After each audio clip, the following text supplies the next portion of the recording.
అలా రోజా గారు ఏదో కొత్తగా కౌంటర్లు ఇస్తా అన్నారు. ఏందో పవన్ కళ్యాణ్ గారు చంద్రబాబు నాయుడు గారు కలిసినారని చెప్పేసి మాట్లాడుతున్నారు. ఇంత జగన్ గారి గురించి కలిపి మాట్లాడుతున్నారు. అసలు సీట్ ఆమెకి ఇచ్చాడా లేదా జగన్ గారు?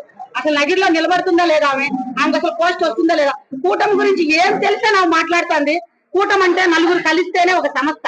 నలుగురు కలిసి తొక్కేస్తారని భయంతో మాట్లాడుతుంది ఏమో తెలీదు. ఇన్ని రోజులు చంద్రబాబు నాయుడు గారు జైల్లో ఉన్నప్పుడు అక్కర్లేని మాట్లాడింది. ఆయన నిజాధిపరుడుగా బయటకు వచ్చినాక ఇప్పుడు పవన్ కళ్యాణ్ గారి గురించి చంద్రబాబు నాయుడు గురించి గారిని మాట్లాడతాను. మాట్లాడే అర్హత మాట్లాడేటప్పుడు తన స్థాయి ఏంటో తన స్థానం ఏంటో తెలుసుకొని రోజా గారు మాట్లాడారు. ఆమెకి పని పాట ఏమీ లేదేమో. ఫస్ట్ నగిరిలో వాళ్ళ ప్రజలు ఏమైనారో అవి చూసుకోకుండా ఆమె కూడా వచ్చింది సినిమాల నుంచే.